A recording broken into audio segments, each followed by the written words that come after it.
This is Where We Live from Connecticut Public Radio. I'm Catherine Shen.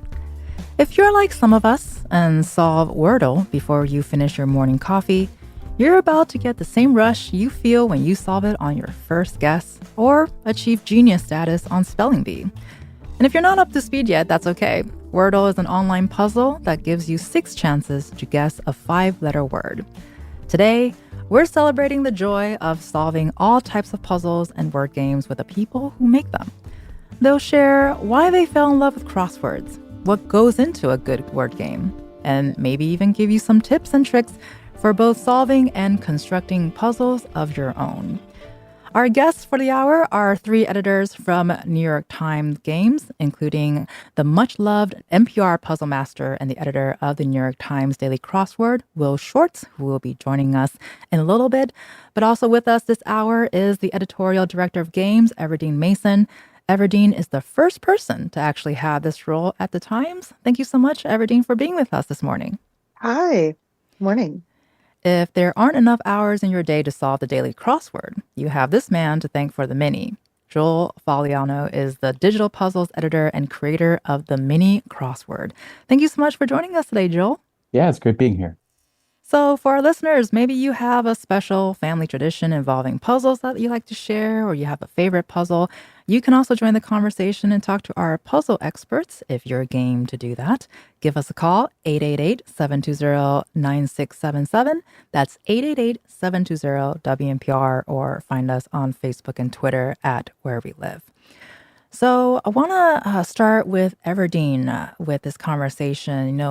We have a lot of puzzle lovers out there. We'd love to know more about when did you first get hooked on crosswords and logic games? Honestly, taking this job. Mm. So I've always loved games in general. I've obviously solved crosswords. My family likes puzzles, but I hadn't really formed a daily habit until I went for this job. And then I was like, cool, I got the job. I have 1 month to get super good at puzzles. That's amazing. I remember I was like, over the holidays, I was like, because I started in January, I was trying to solve the crossword and I was literally like crying. I was like, oh my God, I'm starting this job in like 1 week and I cannot solve a Thursday.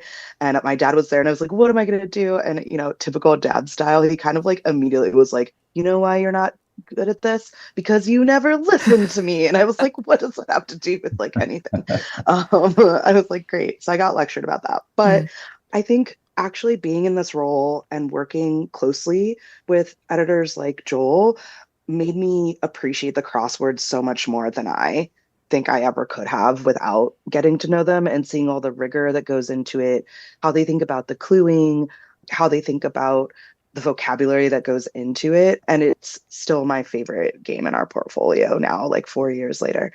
So yeah, I really love it. And I am a words person in general. I love to read, I love to write. I started my career out as a reporter in newspapers, but up until this job, I played a lot of video games and I like little puzzle games and I like strategy games. And so, I'm glad that I kind of came full circle back to something that is a little more reflective of what my career is. I really appreciate you sharing that because I sort of blew some of my coworkers' mind this morning that I'm actually not a big word games person, and I really echo because I'm also a big reader. I started my career as a newspaper reporter, so people assume I'm a big word game person. I'm actually not so much as I'm admitting it right now, but I do enjoy the idea of it, and I love the stories behind it. And Joel, I love your story too of how you got into crosswords, because your first crossword published in the Times was when you were a senior in high school. Do you remember what it was like getting that call or email that your puzzle was going to be published? Yeah, I got an email from Will Shortz and I remember jumping up in joy and Amazing. screaming in my house. My parents didn't know what was wrong, but it's not going to surprise you that I do love word puzzles. I do come from a word puzzle background. I mean, I don't know. I think I'm pretty typical nerdy family where we loved Boggle and we loved Scrabble. But my dad did the New York Times crossword every morning. So I saw him, part of his routine, make his cup of coffee, have his puzzle, then go to work. And I think that just kind of informed upon me that there's a little daily joy you can get every day from solving a puzzle. And that was something I wanted to do. Well, and I think that was definitely something that a lot of people leaned into. And for our listeners, let us know if you have any questions about one of the puzzles or games made by the editors at the Times. You can call and talk with our guest puzzle makers, or maybe you might have a bone to pick about an especially hard clue on a Saturday puzzle. Join the conversation 888-720-9677, or leave us a comment on Facebook and Twitter at Where We Live. So, Joel, you mentioned that the crossword or any kind of puzzle really could be sort of a daily joy for many of us. Why do you think millions of us make time every day to attempt the crossword puzzle or trying to like level up on spelling bee or solve the Wordle? What is it about puzzles that you think draws us in? Well, there's a couple things. I mean, first of all, life's kind of hard. Life's sort Mm, of messy. yeah, And puzzles are this very contained thing that you can do every single day to get this sense of achievement. And that can be an uplifting thing in your day. You start the mm, puzzle, maybe you put it down, do your other tasks, you come back to it. And then that sense of accomplishment when you finish, uh, I think is something that a lot of people find uplifting. The other thing that I've found with particularly more of our recent games, is they create a sense of community, right? So right. puzzling used to be a pretty solitary activity, particularly the crossword. But with games like Wordle and Connections, you know, every morning if you are able to check in with your family on a group text thread and say, I got Wordle in two today, haha, that sort of thing. I Right. think that's a really cool way to connect with other people through games. Well, and Everdeen, I would love to get your thoughts about why there's such an enduring appeal of these games. I mean, I know we have a focus on word games and puzzles today, but you mentioned video games earlier too, and in terms of video, especially now in the era of TikTok, and so many things are competing for our attention. Why do you think puzzles continue to appeal to us? Well, going off what Joel said, like, I think humans are just wired to enjoy collective experiences. Mm, It's why we watch sports. It's why we all binge watch shows when they drop, so that we aren't left out of the conversation. And I think, puzzles, as opposed to like video games in general, I think puzzles are more accessible to people. It's not $65 plus a console to solve the crossword or solve that day's Wordle or connections and then talk to your friends about it. I also think that, something I think that kept me back from a puzzle like the crossword for a while was I was just intimidated by it. It didn't seem like something that I would be able to do. And I think that like puzzles, especially the puzzles that we make, there is this feeling of like you can get better at it, you can improve, and that's really validating. Even if it's just to yourself, your mini time gets faster. You solve a day of the week crossword that you couldn't before. You get like a purple in connections first. That feels really good. mm, And so, in addition to providing ways for people to connect easily, it's also just like a way for people to check in with themselves. You have 5 minutes, you can do something that like validates that you have a mm. thinking mind, Right. and I think there's a lot of value to that for people. I know I feel that way. No, definitely. I mean, whenever I get one clue right, I'm like, "Ooh, I'm very smart today." And Joel, can we go behind the scenes? How do you construct a crossword? Yeah, well, the best crosswords are still made kind of a combination of the human and the computer. So I have a Mm, computer software, but I'd always need to start with an idea. So with the mini crossword, that idea can come from anywhere. I always carry around a little notebook with me. I'm keeping my antenna out for five-letter words that are popping up. So let's say, for example, Kamala Harris picks a VP who has a four-letter name. Well, mm, that's great. So I might scribble that down. Okay, maybe I can work that into a puzzle later. Or I might think of a dumb pun. That happens all the time. And I might mm. scribble that down and go, okay, that could be a punny clue that I can use to make a puzzle. The next thing I'll do is I'll put that word in the grid and I'll place the black squares in. Those give me my constraints for the length of the rest of the words. And then it's a lot of trial and error. That's quite boring to describe. But for me, I've now having made 3,000 whatever Mhm. mini crosswords, I've become pretty proficient at. And then my favorite part is the clue writing. So clue writing is just learning, it's just research. Right. There are the boring clues, which are just synonyms, but I try to provide a range of clues, everything from pop culture to history to, music. And that research time is really fun for me. Well, I don't know if there's such a thing. Well, people are going to disagree with this, but I don't know if there's such a thing as dumb puns. We do enjoy some puns on this show. So if you all have any to drop in, we encourage that kind of behavior here. And so are there more challenging puzzles, like certain crossword puzzles that are harder to create than others? What does that look like for you, Joel? Yeah, so as you mentioned at the beginning, I actually got my start making the what we call the big puzzle, which Mm, is the daily New York Times crossword. And I submitted those for years before I right. had my first one accepted. So those are quite hard to make, and there are different difficulty levels to them. Those familiar with New York Times games will know Monday is the easiest, and it goes all the way up to Saturday, which is like the hardest puzzle in the country. And so I have my very first puzzle that was published was a Thursday level crossword, which is a difficult one, Hmm. and it was called a shot in the dark. And so you'd have an answer like shot put, but the shot would be inside of a black square. You would have to write it in a black square.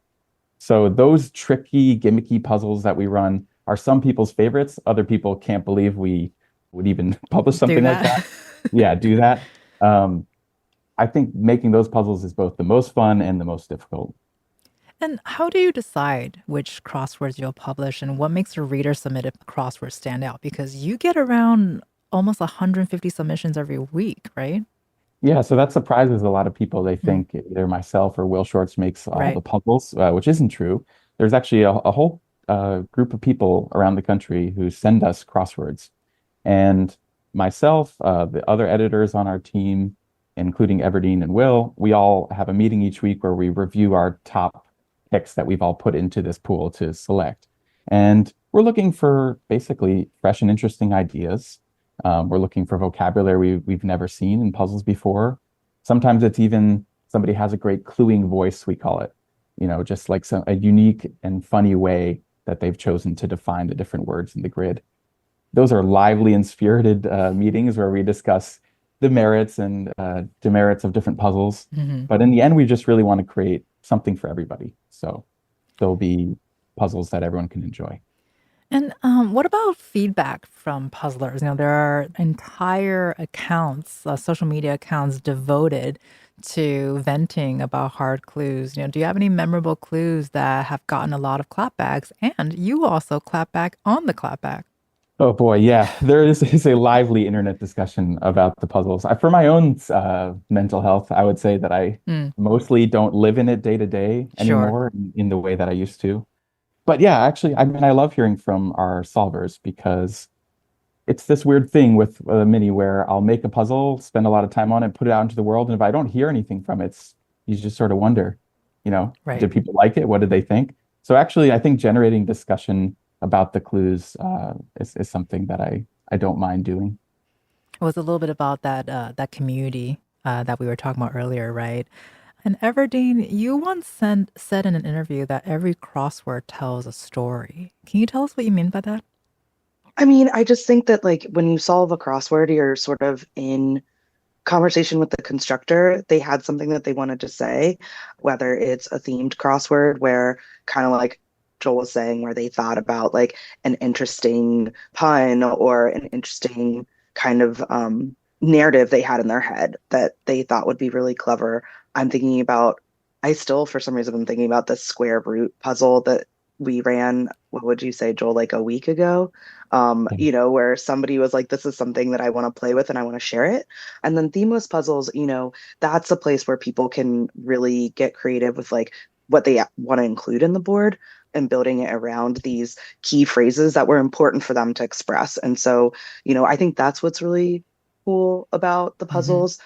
People make choices as to what they want to put in the grid and then like share it with you. And so that tells you a lot about a person, Mm, what they're thinking about, what they're reading, what they're listening to, what their point of view is, and obviously a crossword, you also have to put in words that make sense with the puzzle, right? But right. the core long answers is something that somebody wanted to say.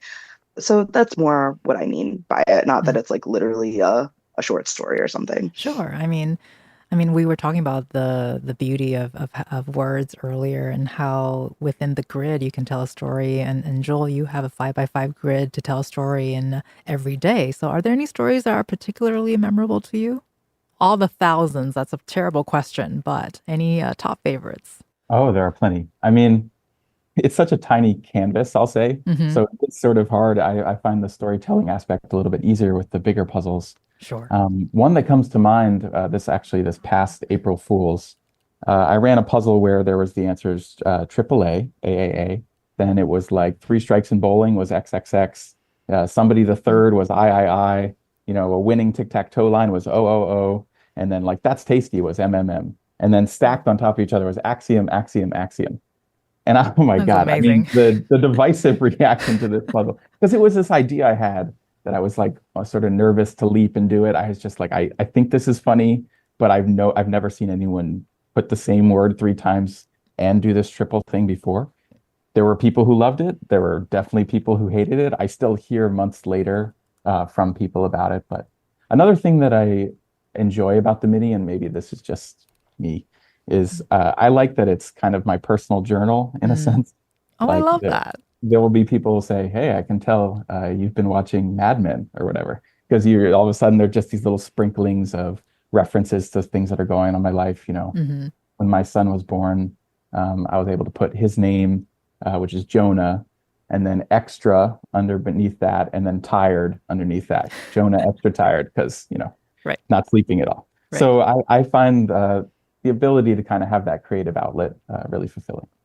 We'll be continuing the conversation talking about that creative outlet and Easter eggs, I think, and crosswords are really fun. And we'll be talking about that after a short break. Our puzzle experts from the New York Times are staying with us for the hour. And when we get back, we'll get some tips for solving Wordle and talk about the ways puzzles bring people together. And we also have reached out to our own coworkers here in the building at Connecticut Public, and disruptive producer Kevin Chang Barnum had this to share in our office Slack.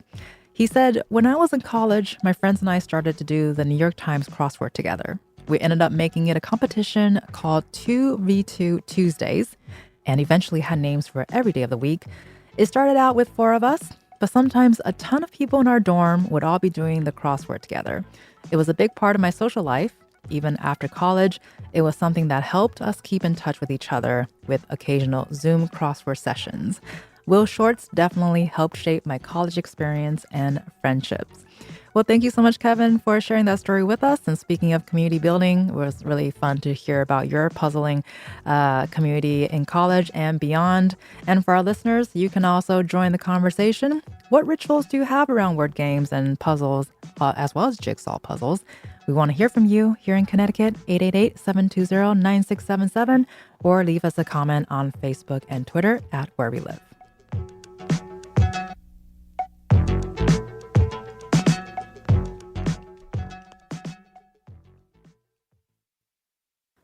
This is Where We Live from Connecticut Public Radio. I'm Catherine Shen. Regular listeners of the show know that we're huge book nerds here, so you're probably not super surprised to hear that we're also crazy about puzzles and word games. Still with us for the hour is Everdeen Mason, who's the editorial director for games for the New York Times, and Joel Faliano, who's the digital puzzles editor and creator of the mini crossword for the New York Times. And let us know if you solve the daily crossword religiously, or if you have a favorite game or puzzle you want to ask Everdeen and Joel about. This is your chance to get solving tips from the puzzle's creators. Join the conversation, 888-720-9677. That's 888-720-WNPR, or find us on Facebook and Twitter at Where We Live. So earlier we had talked about how puzzles are often solitary activities, but they can also be very social. We've seen teachers use Wordle as a team building activity in class. And here in the building, we're actually chipping away at a giant communal jigsaw puzzle in our space. So I want to ask, both Joel and Everdeen. Everdeen, we start with you first. How have you seen the New York Times puzzles and games used to bring people together? Yeah, in a lot of ways. I mean, there's the obvious like seeing, especially during the pandemic, a lot of people would get online and try to co-op solve together. It was a way for people to stay connected over long distances. And I don't think that was just with our puzzles, but lots of puzzles in general. I do know my mom works at a school. I know a lot of people who work in schools. I know it's a really nice tool for teachers to engage their students. And I also think it's just like gives people something to talk about. Like again, like literally yesterday I was at the club, but I ended up talking with like four girls about the crossword and how much they love it and how they Amazing. play every day. And like that's kind of how they developed their friendship throughout college. And now it's something they still do together. I think that it's largely just a tool for people to connect. The other thing is, I come from a family that English is not the first language. And Mm, I have heard from a lot of people that, people do use our puzzles as kind of ways to keep up with their English vocabulary and kind of help enforce their language learning, right. which I also think is very cool. Yeah, that is very cool. And the fact that something that can be entertaining is also educational at the same time. And Joel, you've been doing this for a while, both personally and professionally. How have you seen puzzles over the years used to bring people together, or have you seen the community evolve or change? Yeah, well, the community's just simply grown. I think puzzles used to be a niche thing, and they're sort of maybe associated with only certain people do puzzles. And I think that Mm, a lot of things have shattered that myth in recent years. Wordle being maybe the foremost one. Wordle exposed this huge audience for word games, and then once the New York Times acquired Wordle, and a lot of people kind of came in and tried some of our other games, I think they realized maybe New York Times games aren't so hard. Maybe they aren't so exclusionary. Maybe they could be for me.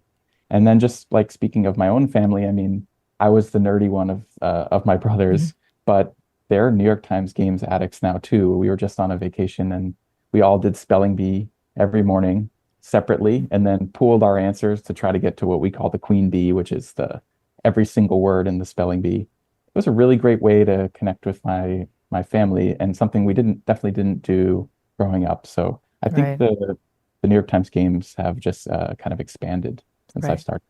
Well, I often wonder too with social media and the fact that, I mean, texting is so easy. My husband also does the same thing every morning with his family. They'll send their Wordle scores to each other and kind of like what you were referencing earlier, Joel, like oh, haha, I got it within this many times can sometimes help bond, especially if you're long distance with your family. And our Latino Initiative editor, Sabrina Herrera, also shared her puzzle story with us. She bonded with her mother over puzzles, and here's what she has to say. Sabrina says, ever since I was little, I always enjoyed word puzzles and games. My mom and I used to compete over word searches, seeing who could complete them the fastest. I remember going to the hospital for a searing abdomen pain in high school when my mom found some word search printouts left behind in the waiting room. We got so caught up laughing and yelling out words we'd found the doctor was very confused, saying, "Are you sure you're not feeling okay?" And I recently started playing Strands. And so I'm so excited to share it with her the next time I visit home. Well, thank you so much, Sabrina, for sharing that lovely story with us.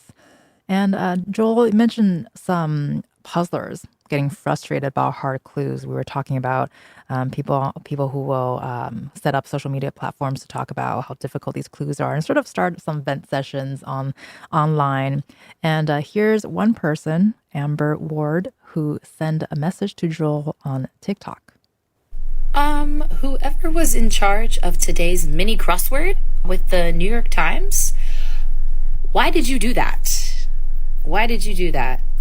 I didn't like that. I feel speechless. I have no words except the same word over and over. All right, that was kind of a fun frustration message. Joel, what goes through your head when you hear messages like that? Oh, it just makes me laugh. I mean, because I mean, that was a I really good one, Amber. I've been that solver. I Right. grew up doing the New York Times crossword, cursing the puzzle makers, and then to find myself kind of on the other side.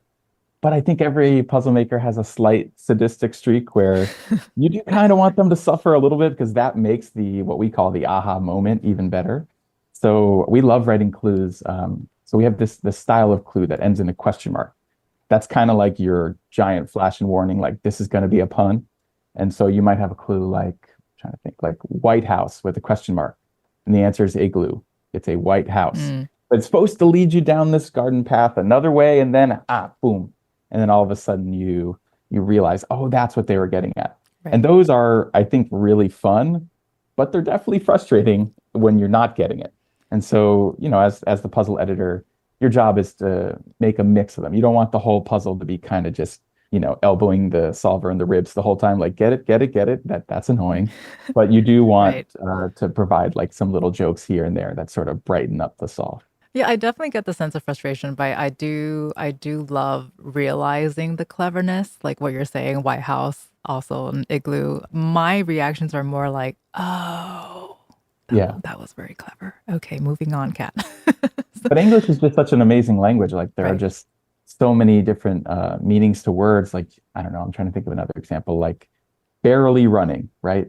And you could think, oh, okay, so you're moving kind of slowly. And then you realize, oh, the answer is streaking. You're barely running.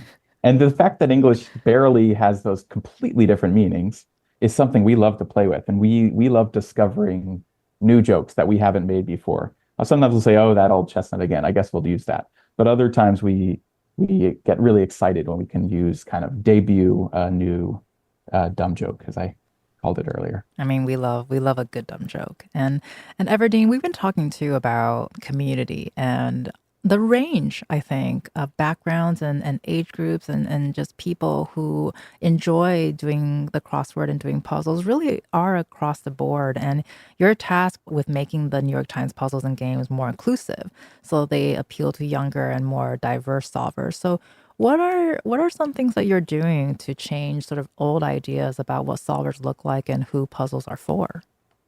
Yeah, I mean, first and most obvious is like, even amongst our own team, we are a wide range of backgrounds and ages and sexualities, and we all have really different perspectives coming in. And I think that that's something that has changed in the last couple of years. It started out with Will, and then Will and Joel, and then Will, Joel, and Sam, and then, has expanded. So I think that automatically sort of lends itself.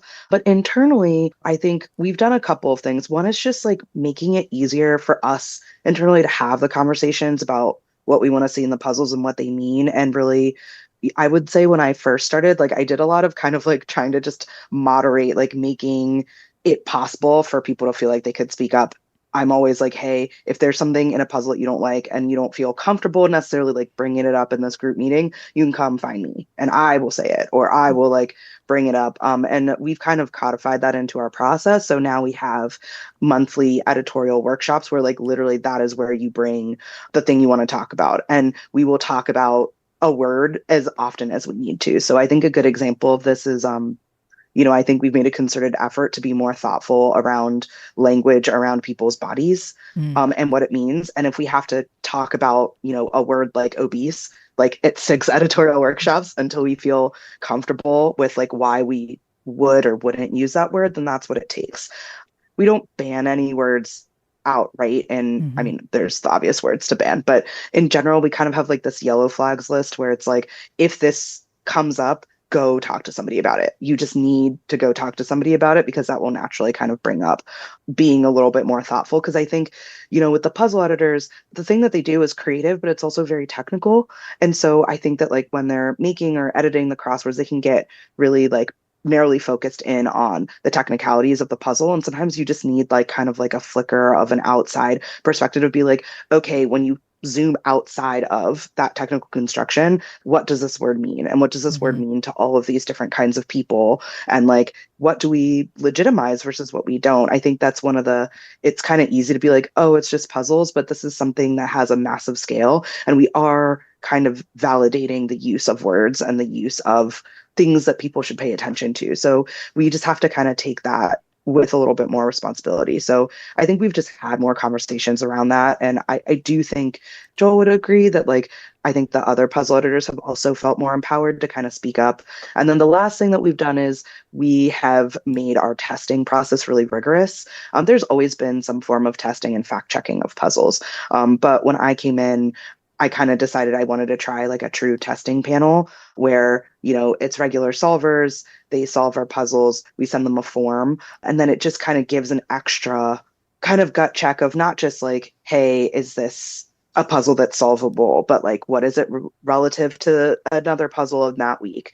Are people getting what we're saying? If like 3 of our 5 puzzle testers like don't understand a particular clue, even though we think it's super clever, then maybe that means that we need to rethink that or save it for another time. So those kind of guardrails have helped. And then, we also, part of my job in addition to working with the puzzle editors is we kind of have what I call context. So we have 2 newsletters, we have all these community forums, we have a person responsible for community engagement who is like in the comments and seeing what people are saying. So she also checks in with me and brings up things that the community might be saying that we kind of filter for the other puzzle editors, and even the columnists who write like the wordplay column, they'll flag things that they see where they'll be like, hey, like my audience of people that I talk to every single week, they might perceive this way, or they might think this way. And so they'll come to me and then I can kind of help facilitate, is this something we should change? Is this something that we should just remember for next time? So on and so forth. So I think all of those things combined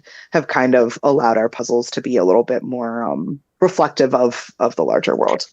Sure. And I especially love hearing about just the work and the amount of magic that goes in behind the puzzles that we love doing. And to be reminded that there are so many humans, right, behind the puzzles that we enjoy so much, whether it's on paper or if it's on an app, that there are people behind these screens creating them. And just a quick reminder for our listeners that this is your chance to get some answers from puzzle creators. Give us a call, 888-720-9677, or leave us a comment on Facebook and Twitter at Where We Live. Going to take a moment to take a call from Lisa Jean, who's calling in from Brookfield. Lisa, you are on the air. Thank you. There's a group of us friends who all do the spelling bee together and compare, and we found that there are words that are accepted on the crossword or other areas that are not accepted on spelling bee, and we want to know how. And we joke about your AI, like, how does AI not accept acai, like acai berry? I can buy it at Costco. And then after writing to you enough times, you do accept it. But what is that process to getting words accepted? Thank you so much, Lisa, for your question and sharing your story with us. And perhaps this question might be for Joel. Yeah, I'm happy to answer this. So the spelling bee game has different levels to it. And as you are typing in words, you progress. And we have something called genius that a lot of people are trying to get to. Those benchmarks are set by the number of words in the list. So when we create a spelling bee puzzle, if we were to accept every single word under the sun that you could make from those letters, the puzzle would go on forever, and it would also be filled with words that, let's say, maybe only 3% of people know. It might be some super technical medical term or, a bug genus or something. The spelling bee editor, whose name is Sam Mazursky, his job is to create what we call a common words list. And that is inherently subjective. Sam will be the first one to tell you that. He certainly hears from lots of people who disagree with his decision about what's common and uncommon. Ultimately, he's just trying to create the fairest and most fun puzzle. When we hear from lots of people that a word should have been accepted, Sam considers it, and sometimes he'll add it to the list.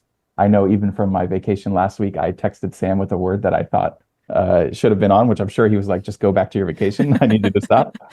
But I just want to emphasize, it's not an AI. Every word game that we have is human curated. So you are interfacing with another person's mind. And we'd love to hear more feedback on the game, so keep it coming. And also good to know that these lists are constantly updated. Well, thank you so much, Lisa, for taking the time to ask your question. I'm going to take another call from Fred Fletcher, who's calling in from Collinsville. Fred, you have the floor. Well, good morning, and thank you for this show. My question, I guess, is, do your guests have any favorite gimmicks? And I'll tell you my favorite gimmick from many years ago. There was one puzzle where the clue was winner of tomorrow's presidential election. And it was published the day before an election. And the answer could either have been Clinton or Bob Dole, because all the crossing clues fit both of those answers. So, for example, the C or B could have been a Halloween animal, either bat or cat. And all the crossing clues did something like that. So I'm wondering, how often is that gimmick used? A gimmick where there's 2 completely legitimate answers for a fairly long word.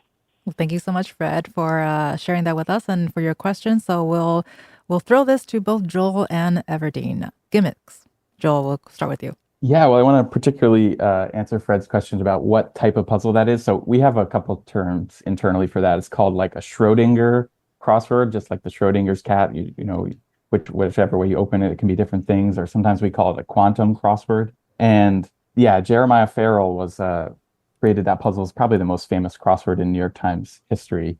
Ever since then, there have been a lot of imitations of that puzzle. I would say none that have maybe reached its heights, but there have been ones that there was a recent one that was all about different Scrabble anagrams where you could put any order of the letters in.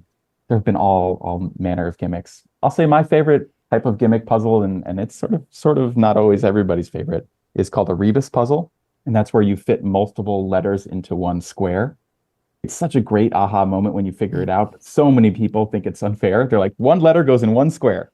Come on, people, we got to agree on the rules here. But I really do like the various ways that our constructors have played with that concept of how can I squeeze multiple letters into one square. So it might be the answer in the puzzle that reveals everything is called crushed ice. And then there's just the letters, like it'll be box OFF, and then ice is in one square. Crushed ice, it's all in one square. So I love tricks like that. Well, if there's anything I'm learning today, it's the fact that crossword and / puzzle making is definitely a rule-breaking world. And Everdeen, any favorite gimmicks, or are you a gimmicks person? I mean, my favorite are honestly just the themelesses. Like, I just like the clues and the answers. I also am a rebus hater. They make me so mad. But I personally, I really like themes where there's sort of a narrative throughout the theme. I think we ran one earlier this year, Joel, where it was like somebody was telling like a little story across the theme, and that was really fun. I also it's not the rebus where everything fits in a square, but when certain parts of a word are dropped off and there's kind of like a clever twist, those I find really enjoyable. And I really like the visual overlays. I think they're just really cool. Well, I think there's a lot of puzzle lovers out there and in the building. Want to share a quick thought from our executive editor, Eric Austin, before we go to break. He said he has to play Wordle first thing in the morning, just like I make coffee, turn on the radio, and read the news on my phone. What is it about Wordle that gets us to do this? I love, love, love Wordle. I have a family Wordle text group where we share our scores. Meanwhile, my wife ends each evening playing all sorts of New York Times games, including Connections, Mini Crossword, and Wordle. So when I say we have a lot of puzzle lovers in here, we have a lot of puzzle lovers. Thank you so much, Eric, for sharing your story with us. And we're talking puzzles and games with the editors of the New York Times Games and the one and only Will Shortz, who we hope will still manage to get on the show at some point today. We also have Everdeen Mason and Joel Faliano. You can join the conversation, 888-720-9677, or leave us a comment on Facebook and Twitter at Where We Live.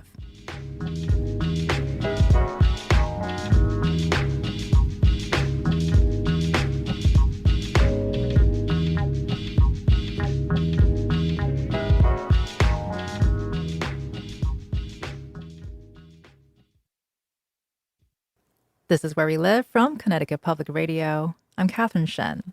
Today, we're talking about crosswords and word games like Wordle, Spelling Bee, Connections, and more with the editors of the New York Times Games.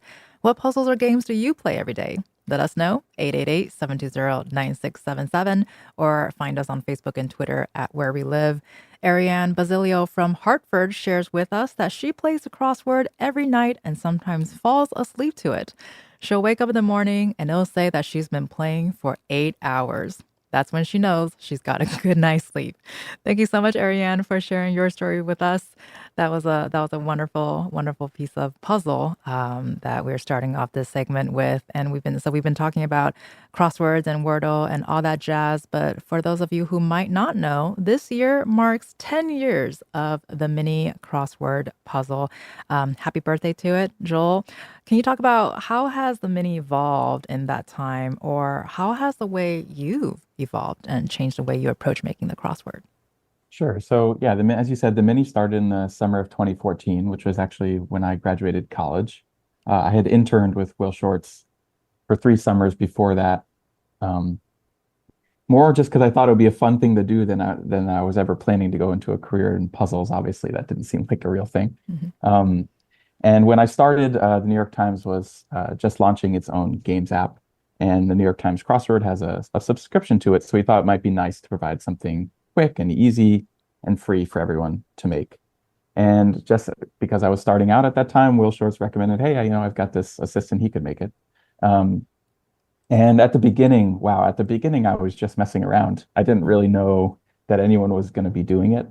And so they're very experimental. I remember the first puzzle I made had LMFAO, the band, in it. And I heard from so many people who were sort of shocked that I would put that in. I thought I was going to get fired on my first day.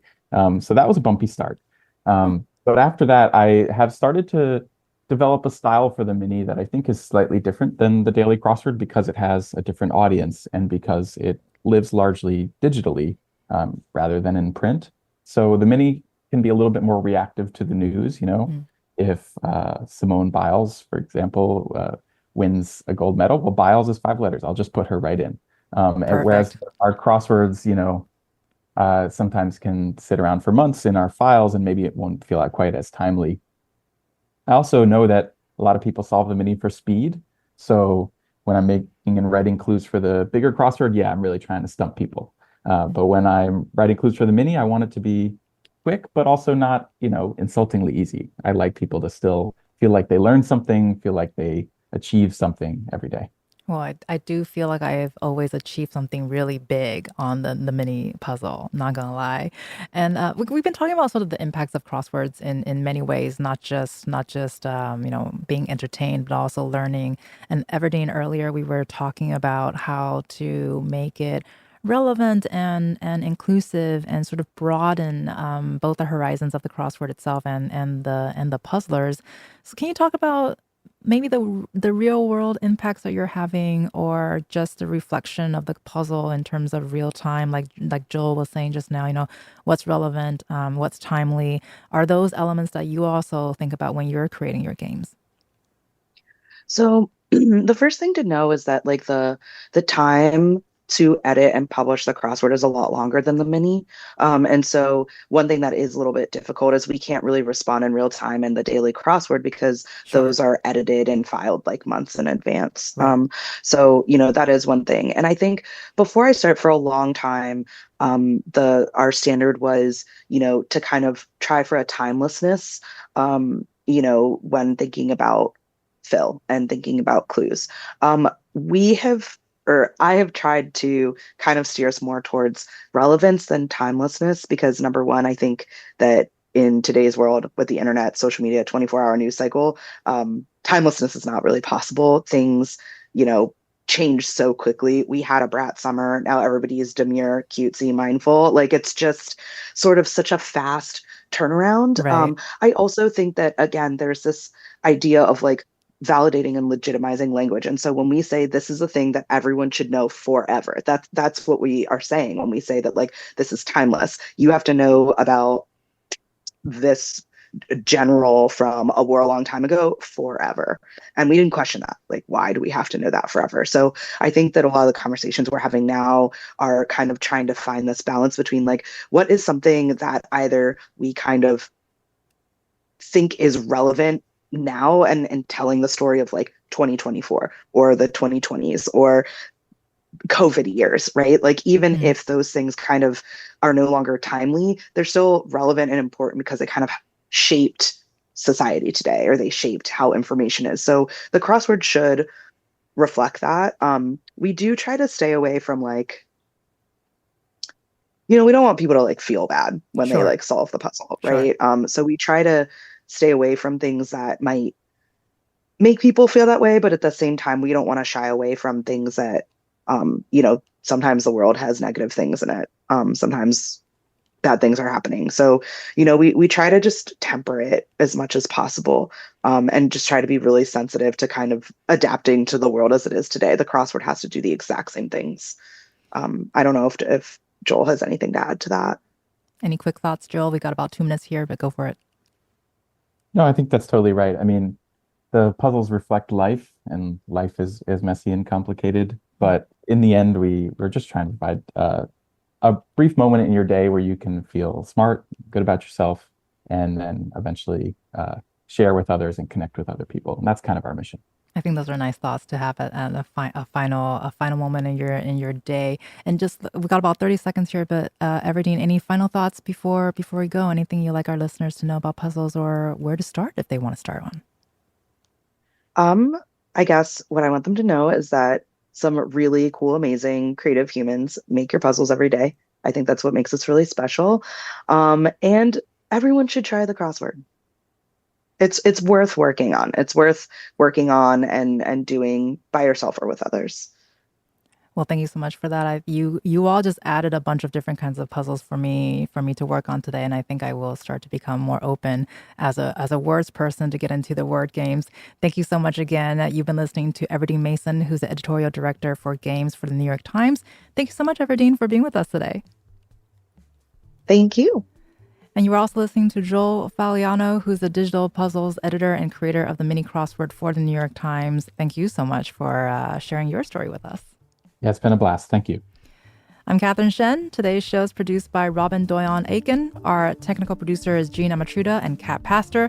Download Where We Live anytime on your favorite podcast app. Thank you so much for listening, and happy puzzling, everyone.